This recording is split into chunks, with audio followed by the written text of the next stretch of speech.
All right, well, I made the biggest mistake ever. I practiced with Jeff Danbaum about an hour and a half ago, so. But I'm Tony Schlorff. I want to talk a little bit about this 21st century classroom and what it's going to mean, or what it does mean for us and our students right now. So there's basically 4 questions. What is a 21st century classroom? What technologies are out there to use in the classrooms?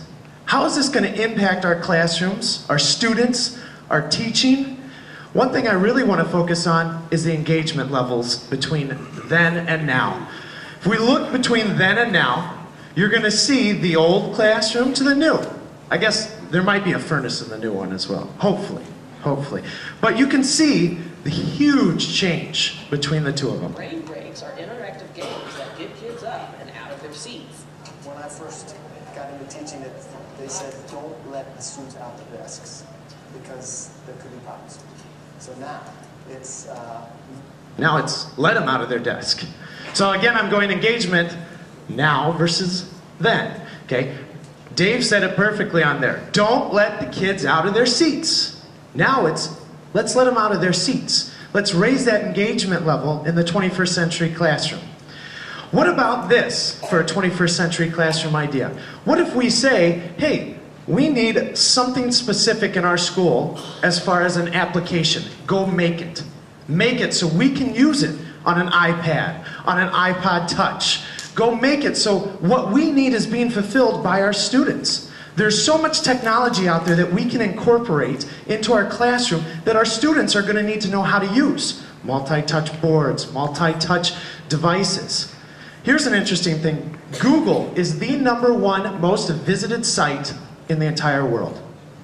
What did we do, BG, before Google? Where did we get our answers? Oh, here's something else. I'm sure you thought that this might have actually been the first one. Facebook is the 2nd most visited site on the entire World Wide Web. Why? Is it to waste time? That's why I don't get homework from some of my kids. But no, it's because of that interaction, the social media. Here's some interesting things. Why should our students' learning be confined to the physical classroom?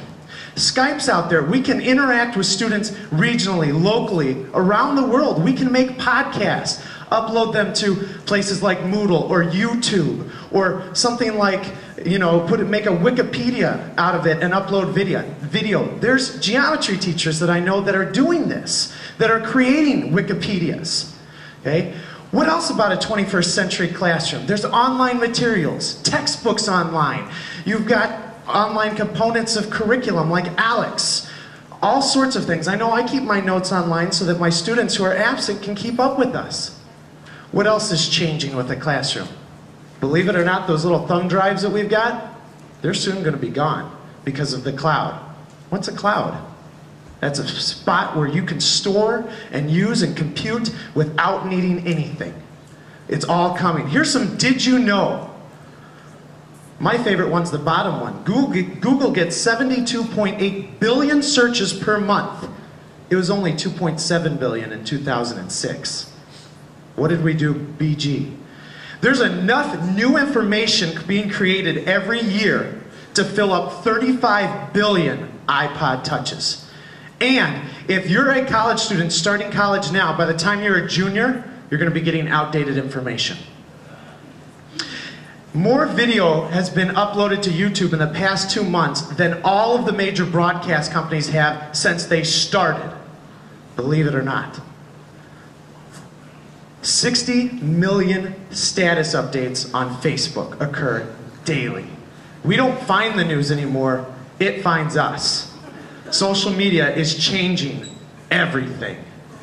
Everything, advertising, all sorts of things. So what does this mean? How does this affect us?